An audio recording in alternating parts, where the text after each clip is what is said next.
Mengenai kasusnya memang saya terus terang aja belum detail, tapi saya sepintas dengan membaca secara cepat dan cerita daripada Ibu Titin ini, sebagaimana kita ketahui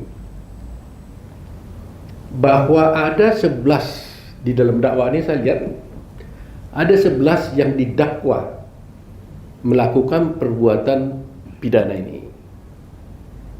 Kemudian di antara 11 tersebut ada 3 orang yang buron. Dari 2 orang yang buron, yaitu saudara Dani dan Andi, Iya, Andi. Andi dan saudara Dani. Perong ya, Peggy. Peggy. Siapa tuh? Ya, Peggy Perong. Peggy Perong itu dinyatakan buron di dalam perkara ini.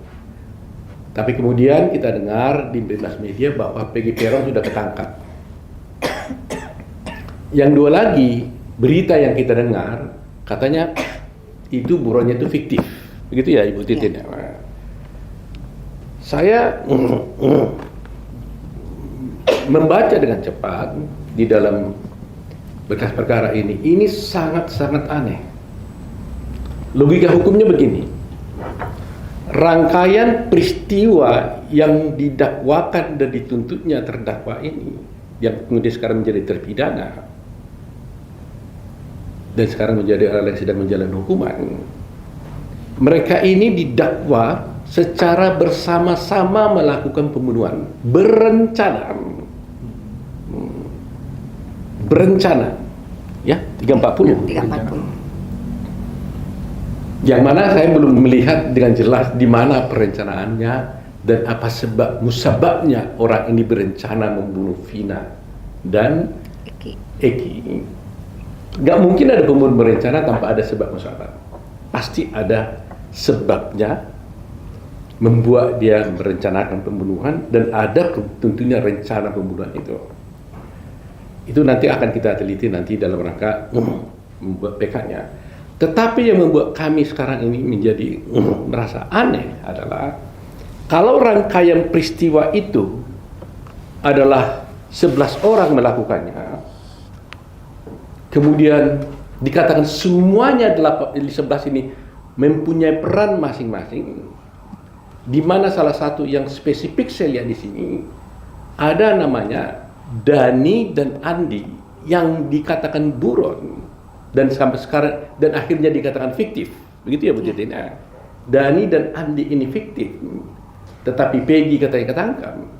Maka menjadi pertanyaan kita, di dalam dakwaan ini disebutkan Andi dan Dani itu didakwa di sini melakukan perbuatan pembunuhan dengan cara diantaranya banyak perbuatan, dia memukul dan sebagainya. Tapi satu yang paling penting, bahwa Dani dan Andi mereka berdua membawa Vina dan membawa si Eki ya berempat ini bersama si Perong dan si Rivaldi ya. Rivaldi, mereka berempat inilah dengan menggunakan motor membawa Vina dan korban Eki ke flyover. Yang katanya kalau dia diletakkan di flyover seakan-akan dia menjadi korban kecelakaan. Dan katanya korban ini, si Egi ini juga diapit, katanya, diapit di sepeda motor oleh mereka masing-masing, berarti kan dua orang bawa motor ke sana.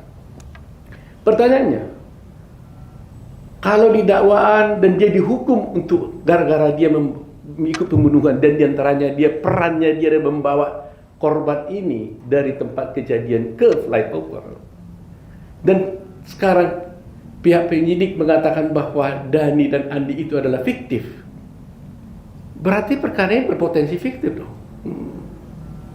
Lantas siapa yang membawa si korban ini sesungguhnya dari flyover, dari tempat kejadian ke flyover? Sedangkan di dalam dakwaan ini perkara ini kan Dani disebutkan dan Andi ikut.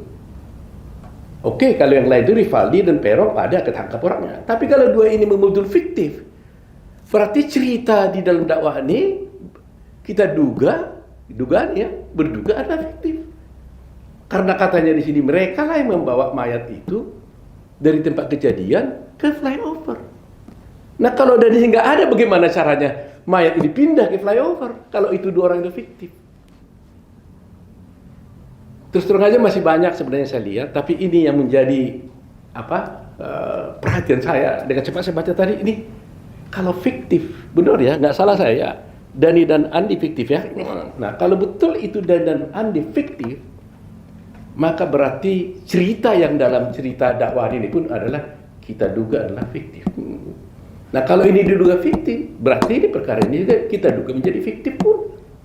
Karena ada peran orang membawa mayat dari suatu tempat ke sana, dituduh dikandungkan oleh Andi dan Dani, tapi ternyata orang itu nggak ada.